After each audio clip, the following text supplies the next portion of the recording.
As the year draws to a close, I find myself reflecting on all of the experiences and events that have led me to where I am right now.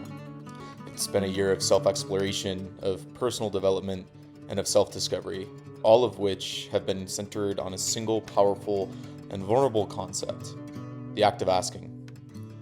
As I look back on the past 12 months, I'm struck with how much I've learned about myself and the world around me through the simple act of asking questions and seeking answers. From asking for help and support when I needed it, to posing difficult questions about myself, my values, my goals, the act of asking has been a constant companion on my journey of growth and self-discovery. And in many ways, my journey towards self-discovery this past year has been marked by pivots, moments when I had to ask myself what I truly wanted and then make the necessary adjustments in my path in order to align with my changing desires and goals. These pivots have not always been easy, but they have been essential to my growth and progress, allowing me to shift and adapt alongside my evolving priorities and aspirations. And all of this, it comes down to that vulnerable action: ask. A year ago, as I reflected on my present place in life and asked myself where I did want to go, I wrote down a quick phrase on a sticky note that still sits on my bathroom mirror. It read, "Embrace discomfort, challenge complacency." These 4 words, strung together, would become my mantra, my call to action, my catalyst for change within the year. They would push me to leave behind the familiar and safe to venture into the unknown. It's so easy to become complacent and fall into a routine, something that I still too often am guilty of myself. But true personal growth comes from stepping outside of our comfort zones and facing these new challenges head on. It comes from recognizing when change is imperative. It comes from acting to enact that change. That's uncomfortable. That's growth. This mindset has helped me to become more resilient and to better handle whatever setbacks life, and more often myself, throws at me. And it imbues the refusal to settle for good enough. Embrace discomfort, challenge complacency. This brings us to the start of 2022, where I found myself at my first crossroads. I was simultaneously excited for and dreading my imminent move to California to continue my job at Apple. The excitement itself was palpable. California offered new adventures, new friends, new stories.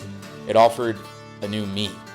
But I dreaded the idea of having to start over, and the notion of that opportunity cost far outweighed any excitement that I had felt.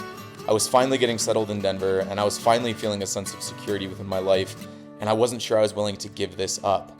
So on a morning in late December, aimlessly driving through the Rockies, I asked myself a question that would change everything. What do I really want? And the answer was clear: stay. So I took a risk and I bought a home in Denver, a decision that has anchored me both literally and figuratively, providing me with a sense of security that I've been seeking for so long. I am meant to be right here, right now. That knowledge, that assurance, it can't be beat and it can't be replicated. And that is how I know I am exactly where I'm supposed to be. But to get here, to get to this assurance within my life, I had to be vulnerable with myself. I had to ask myself what I really wanted, and I had to ask myself what would truly lead to my personal fulfillment. And I had to be willing to act according to that answer. Ask, listen, respond. As the year progressed, I felt a renewed sense of security and belonging. Alongside this, I asked myself what my next step would be, knowing that I'm here in Colorado to stay. So I refocused my personal mission to invest in and build up my Denver Catholic community. I started hosting events and congealing friends from across so many scattered areas of my life.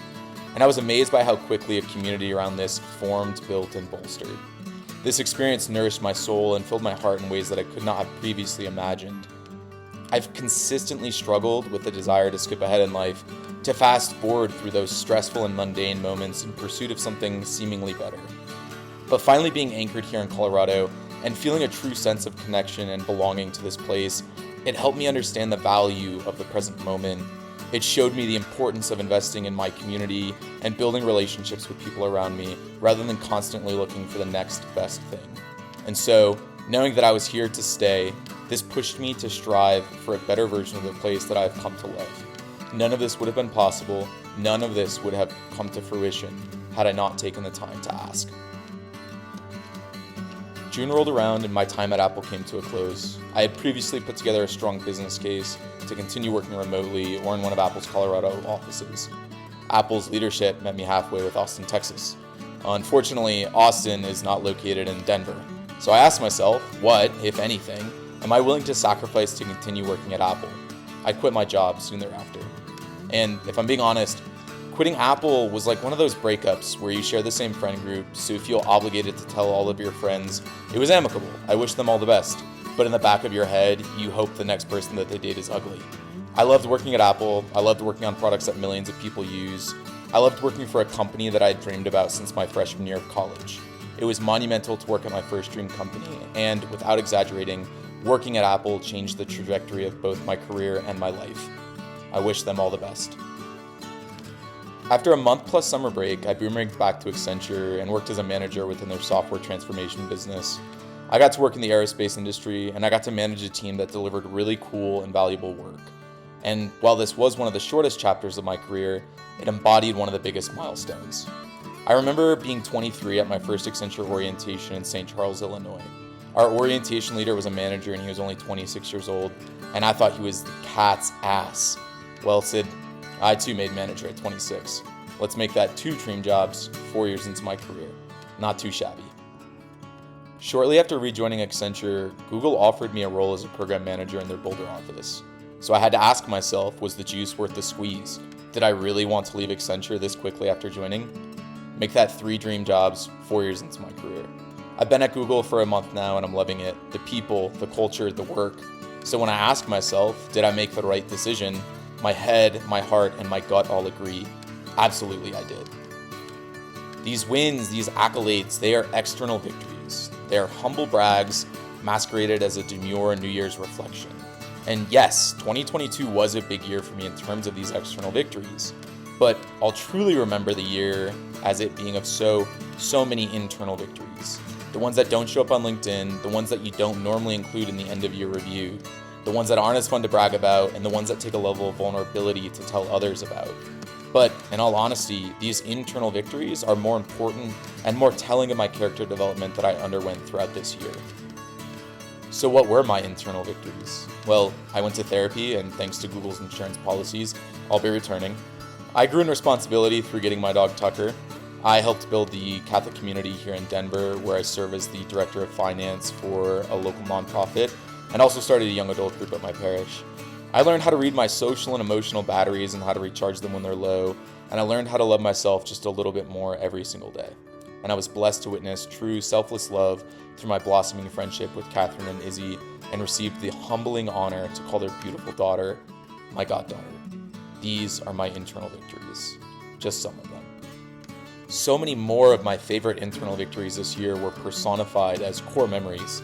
They are those rare moments in life where everything seems to just fall into place. The air is crisp, the sun is shining, the world just feels right. And in that moment, you know, you can feel it in your bones that you are exactly where you are supposed to be. It's a feeling that's hard to describe, hard to capture, but it's one that's so raw, so visceral. It's like a warm embrace from the world for just a split second, reminding you that you are on the right path. And it's a feeling that fills you with this deep sense of contentment and peace. A God wink, a moment to be savored and treasured, a reminder of the beauty of this life that surrounds us. In February, I sat in 1800 Oise with my new friends from YCP board. We strategized and planned our mission for YCP and what it would mean to get this group together.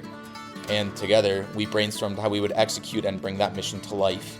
It was a moment of overwhelming clarity and certainty, a warm embrace that reassured me.